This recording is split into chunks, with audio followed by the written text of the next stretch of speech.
La la la la la la la. La la la la la la. Oh, hello there! Today you're going to discover why I think failure is such a great thing.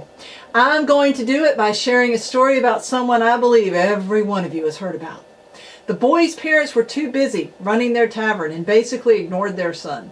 Well, the cover is unhappiness. George took advantage of every opportunity to cause trouble. He stole, skipped school, chewed tobacco, and drank whiskey, all before he was 7 years old. It was the police who finally got the parents to pay attention to their son. Their response to the problem was to place their son in a reformatory orphanage, and they rarely saw him again. George, unable to adapt to the strict regulations of St. Mary's Industrial School for Boys, was quickly classified as incorrigible. Well, it was probably the nicest thing they could think of to say, until one man saw promise within the boy and introduced him to the game of baseball. Whether you're a baseball fan or not, everyone knows the name Babe Ruth. The very name draws up the image of home runs. When you learn more about him, the name also conjures images of drinking bouts, devoured hot dogs, partying, and carousing.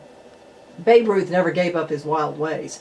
He simply found a way to channel some of them doing what he loved to do, play baseball. He actually began his march to fame as a pitcher, setting many records for his prowess on the mound with the Boston Red Sox. His famed pitching and impressive hitting wasn't enough, though.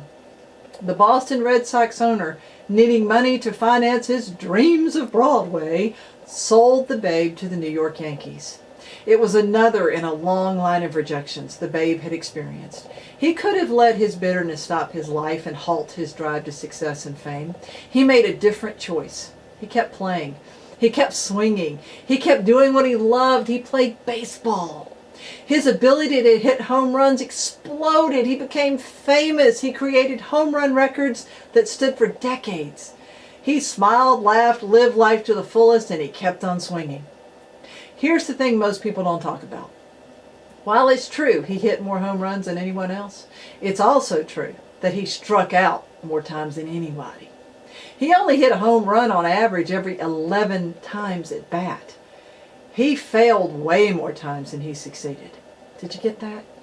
He failed more times than he succeeded.